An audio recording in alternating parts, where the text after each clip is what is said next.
这次要拆解和测试的是一个传承经典的蓝牙录制 Hi-Fi 桌面音箱，它就是漫步者的 R1700BT+。它的重量、尺寸还有其他规格参数在官网上都能查到，我就不去重复了。我们实测宣传资料上没有的那些数据。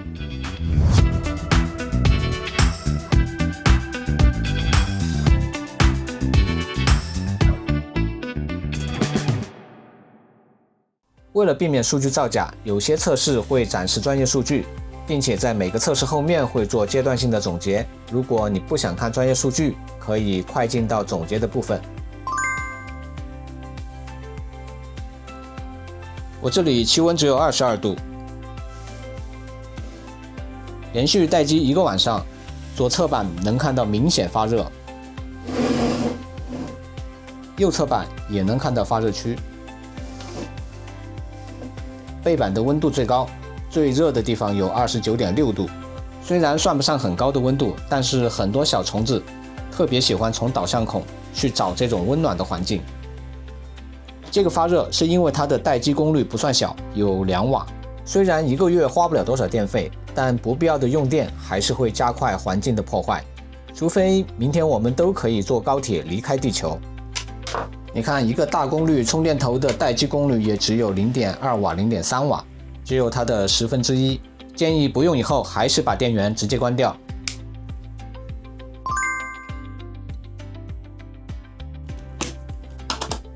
机身上面标注了工作电压是交流100到240伏。虽然测试最低启动电压意义不大，但是现在有这个测试条件，还是验证一下。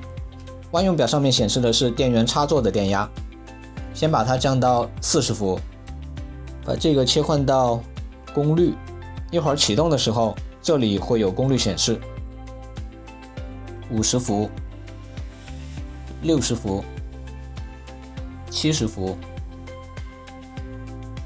76伏的时候，这里有功率显示，它启动了。保持76伏的电压，放一下音乐试一下。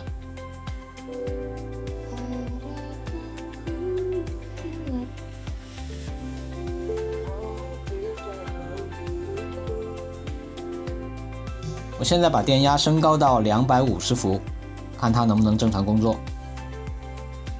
现在有254伏。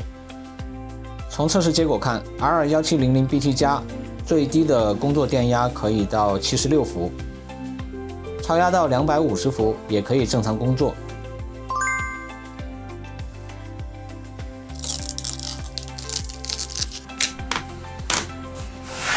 你们说是蓝牙的音质好，还是模拟输入的音质好？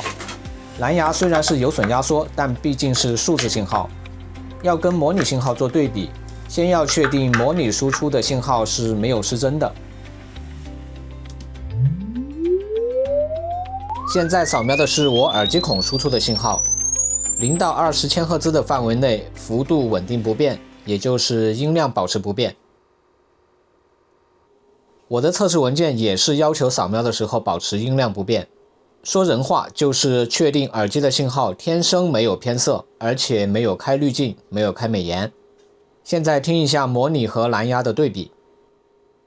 对了，蓝牙和模拟信号都要用 APP 把音效改成 DIY 模式，而且里面的每一个频段都要保持0 dB， 也就是不开滤镜，不开美颜。高低音增益旋钮也要回中。还有蓝牙模式要开启这个小金标，也就是开启 LDAC 编码。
我想游戏玩家一定会对蓝牙的音频延迟很感兴趣。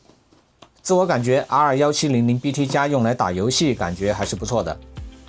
下面2个测试是模拟和蓝牙的延迟对比，大家可以自己感受一下它的延迟能不能接受。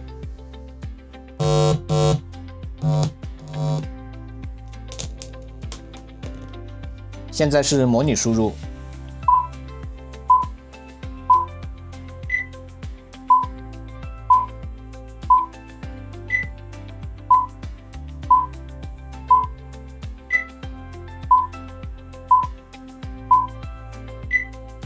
蓝牙输入还是确保开启 LDAC， 现在是蓝牙输入的延迟。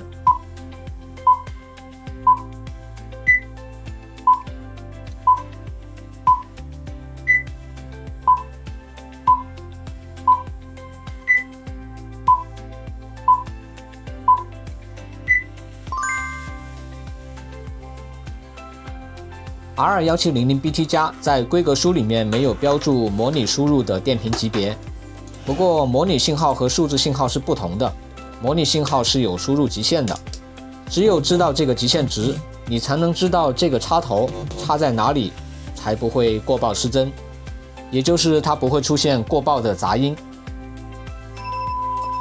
这根黄线是输入信号，蓝线是回路的信号。现在 APP 里设置的音量是最大值50，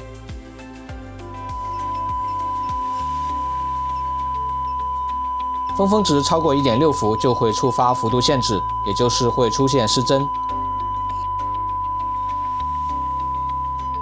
现在把音量降到46，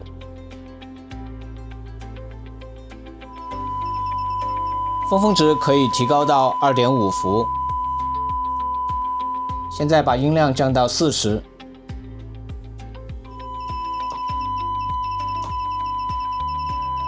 峰值可以提高到5伏才会触发限幅。看这张汇总的图 ，APP 音量在任何数值的时候都可以直接连接电脑、手机、Switch、iPad、电视、显示器它们的耳机孔。通常正规品牌的产品是用的10 dBV 的标准，不过也有很多不符合标准的耳机输出信号。值得高兴的是，这个音箱把 APP 音量调到42以下，可以直接与正4 dBu 的专业音频设备对接。这2个公式可以把峰值换算成 dBu 和 dBV， 如果你有兴趣，可以自己测量去换算一下。我发现评论区很多人在问，为什么没有输入的时候总是有很大的底噪？其实大多数底噪不是音箱自己带来的，而是我们使用上可能有点错误。现在是蓝牙模式，我把音量关到最小。我现在不说话，看这里，35分贝是我这里的环境噪音。这是35分贝环境噪音录音机录到的电频值。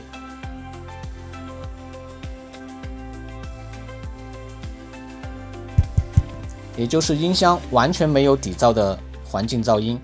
很多人说的什么都没接，大多数都是插了一根输入线，但是插头没有插在任何一个设备上面，这是大家所谓的什么都没有接。然后我把音量开到最大，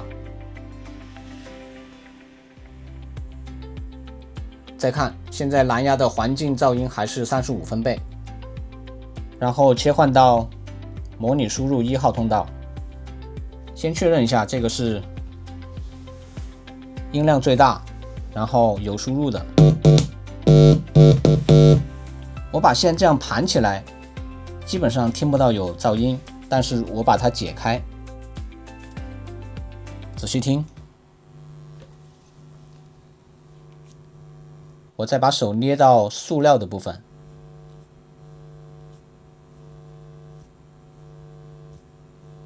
你就能听到底噪。这其实不是底噪，是感应的噪声。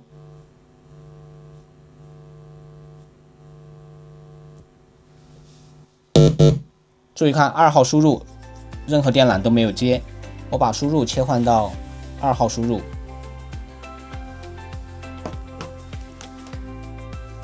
现在一点底噪都没有，应该说一点噪声都没有。我们安静下来看一下环境的噪声，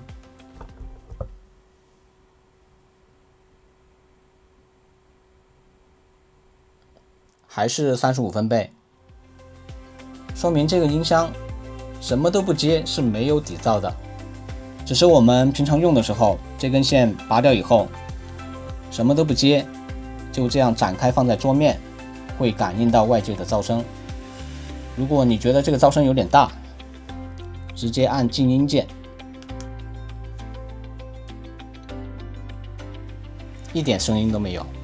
所以大家所谓的底噪，大多数情况都是这种感应到的噪音。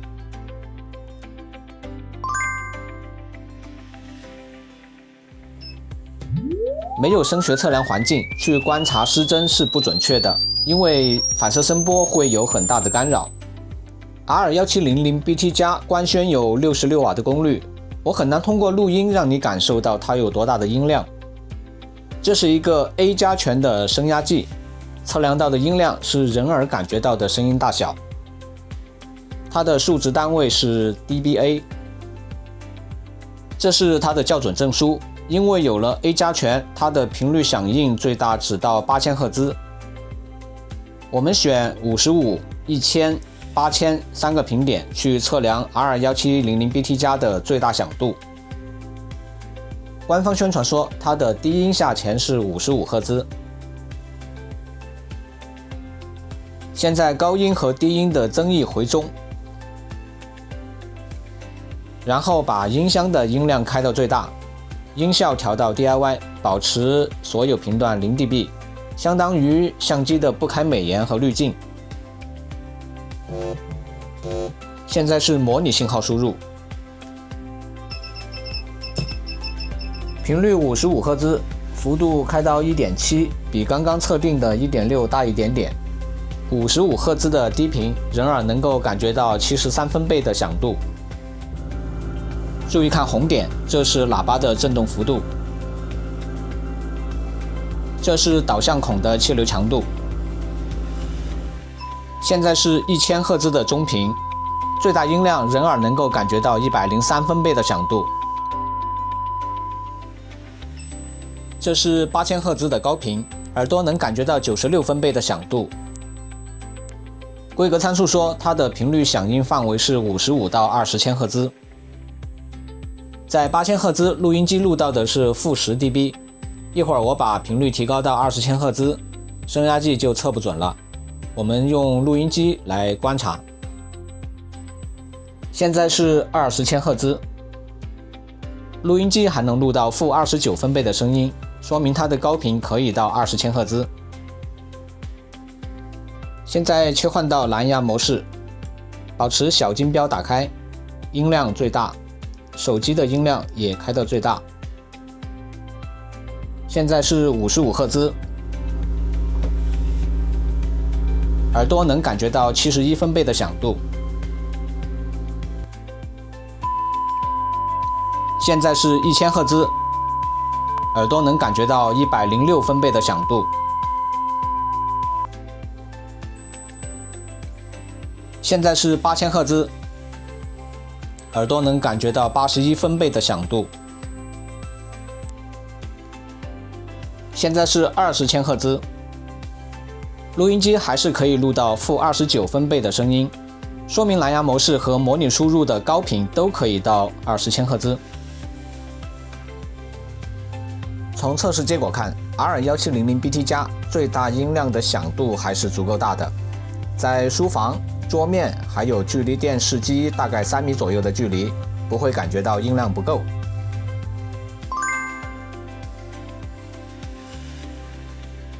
我电脑的耳机孔刚才已经扫描过，没有开任何的音效，而且失真也很低。所以完整的试听我会用模拟输入作为信号源。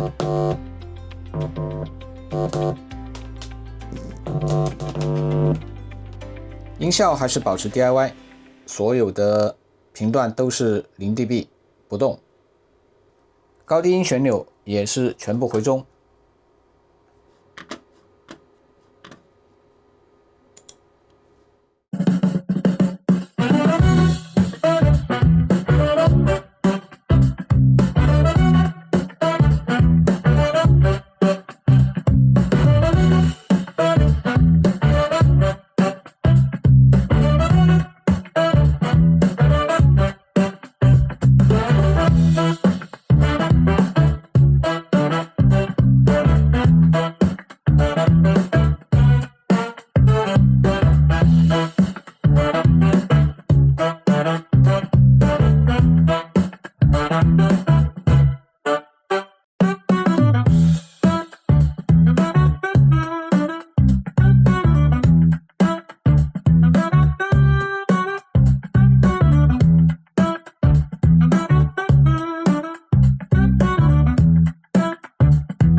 长时间大功率播放以后，箱体正面也只有导向孔的温度高一点，因为这里是主要的散热通道。箱体右边也只有旋钮的部分温度高一点，还有侧板上有一块微微发热的区域。箱体的左面也只有偏后的部分有微微的发热。箱体的背板会温度高一点，最热的地方有 28.2 度。我这里的室温现在是24度，它的温度升高也只有4度而已，这说明它的功放转换效率比较高，自身没有很大的发热量，这也是地类功放的特点。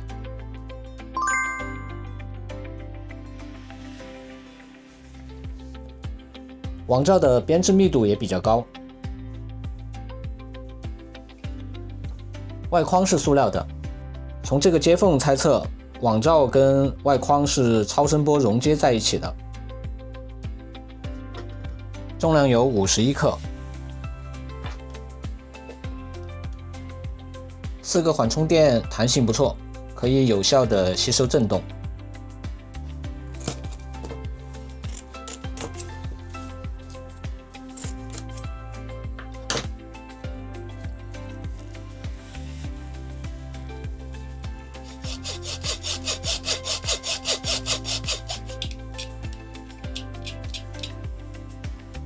虽然只有50多克重，但它的截面还是挺厚的，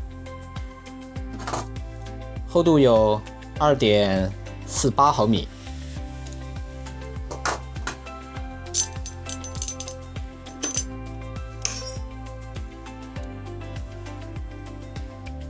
这根金属的网罩固定销，普通钳子拆不了，只能用大力钳。在箱体里面有15毫米的深度。喇叭的固定螺丝是内6角的。中低音喇叭的导线用的是焊接，这个不会因为震动而引起接触不良。高音喇叭的导线也是焊接。用焊接的工艺虽然会增加一些时间和成本，但是带来的结果是经久耐用。箱体里面没有物理分频器，因为它用的是电子分频。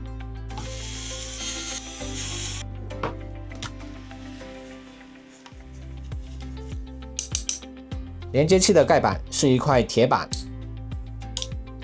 背面还有一块 U 型的铁片。连接器这边的电缆用的也是焊接工艺，完全避免了震动引起松脱接触不良，而且机械强度足够大，可以放心的使劲怼。这块厚度1毫米，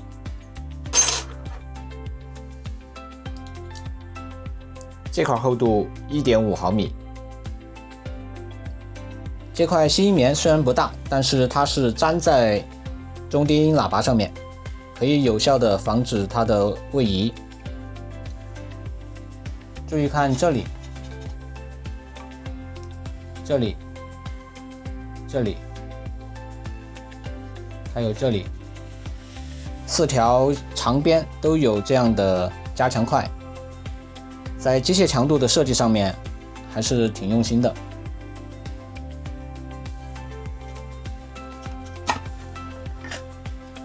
导向管的固定猜测是物理方式固定，没有发现明显的胶水。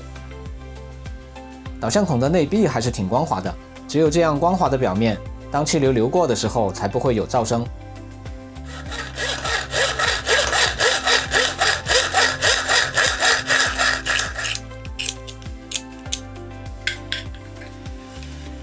导向孔的侧壁也不薄，壁厚有2毫米。前面板的厚度有12毫米，后面板的厚度也有12毫米。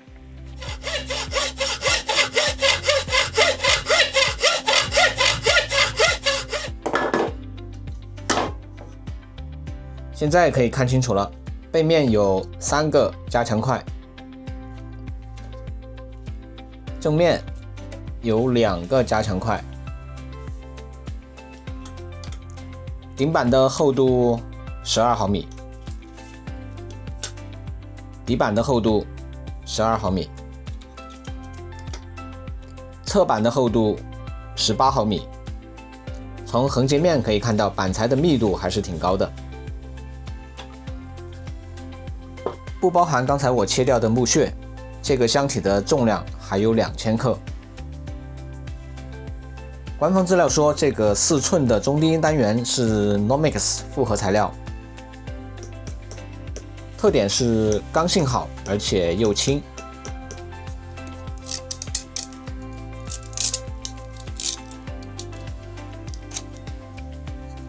整个振膜包含铝制的音圈骨架，重量只有9.2克，摸起来有一种强壮的感觉。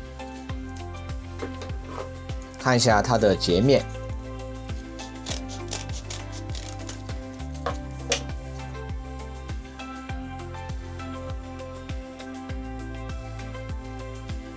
厚度有0.6毫米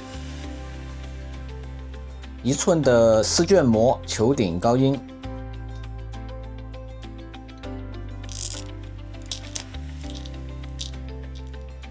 看一下它里面，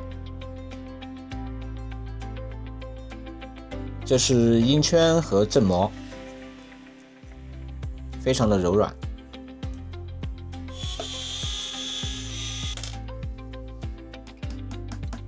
背板是一块金属，铝合金的，厚度有1.9毫米。电源开关还有电源线背面是有打胶密封的。